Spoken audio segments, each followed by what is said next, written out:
What's up guys, Hassan here, and in this video, I'm gonna talk about why a shit sales process is keeping you broke. Guys, I see so many agency owners, coaches, consultants, they think, okay, I need a good offer, I start getting some calls booked in, and I'm good, my business is gonna scale. No, it's not, you suck at sales. Look, I've seen this so many times. A lot of our clients, for example, they come in, they have some calls booked in, they have a little bit of ego, they don't work on their sales process, and then what happens is they start burning sales call after sales call after sales call when they should be getting closed. One thing that you guys need to start doing is, if you notice, okay, my weakness is sales, but I'm really, really good at marketing. I'm really good at creating content, but I just can't close deals. Guys, invest in a coach. Invest in some coaching.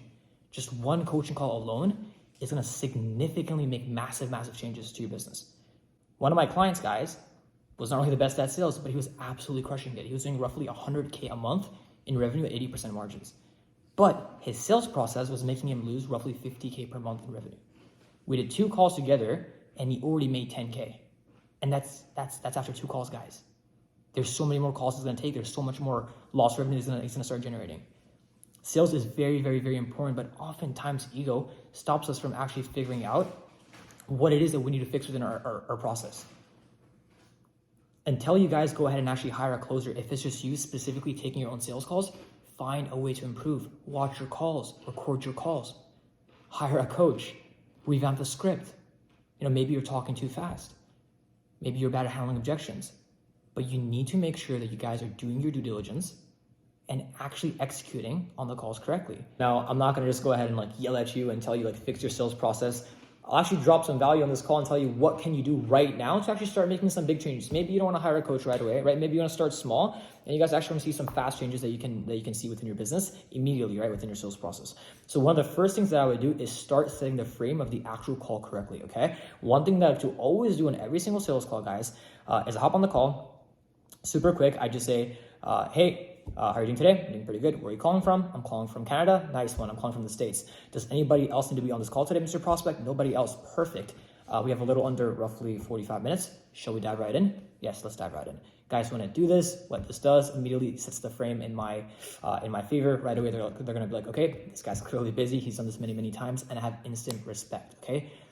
Part of a call, guys, is making sure that the prospect is not continually attacking you. There's no frame battle, right? You want to make sure that from the very beginning you establish yourself as an expert, and part of that happens within the first 30 seconds of the actual call, right? So very, very important in terms of how you guys actually start the call, because you want to make sure that the rest of the call goes within your favor, and you just want to set the direction correctly from the very beginning, okay? That's one of the first tips that I would give you guys. After the call, what I want you guys to do is I want you to start asking a bunch of questions just to ensure that you understand what their actual problem is. And more than telling them what their problem is, guys, try to make them admit what problem they actually have, right? When you tell somebody that they have a problem versus when they admit that they have the problem, the latter is significantly more powerful because it's coming from their mind. And when they say it out loud, they're going to think that it's a thought that they actually went ahead and established, when in reality it's kind of something that you just manufactured during the call, right? So make sure that you also get the prospect to admit that they have a problem. Another thing that I really, really like to do, guys, is I like to establish urgency in terms of where the prospect is at. So a really good question I like to ask when I'm almost done my discovery process is I like to say, hey, Mr. Prospect, now, if we do have the right solution for you, is this a problem that you'd like to solve 3 months from now or as soon as possible? And if they say 3 months from now, I figure out why exactly it is that they want to solve the problem 3 months from now. If they say as soon as possible, I ask them why. Why as soon as possible? Why not 3 months from now? And then they give me their why. And then you use their why against them when it comes to handling objections. If anything, you're not going to have it. I need to think about if you guys do this correctly.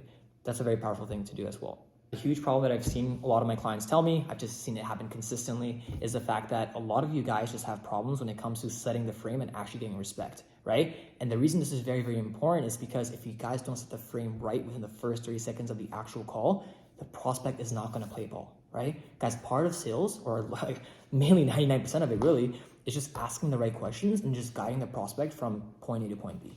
But your job is going to become so freaking difficult if the prospect is not playing ball. So you're giving me very vague answers, you're giving me very yes and no answers, they're not actually expanding on their problem. It's going to be tough, right? Because at the end of the day, what are you going to do? You're going to say, okay, got it, ask the next question. No, you have to figure out their why. And part of that is going to be if they're actually giving you detail-oriented answers, okay?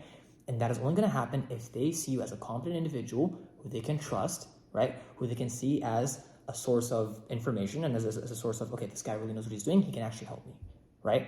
This is why it's so important to set the discovery part right of the actual call. This is why it's so important to set the frame right of the actual call. This way the prospect will actually respect you. And again, they will play ball. That sums up today's video, guys. I hope that this was helpful. More than you guys telling you to go ahead and like fix your sales process. I hope that there were some valuable tips in here that you guys actually found helpful. Start implementing these, and comment, subscribe, and like for more videos just like this that have helped me close over 2 million in sales with roughly a 50% close rate. Drop down in the comment section below if there's anything else that you guys would like for me to cover, and I'll see you guys in the next one. Take care. Peace.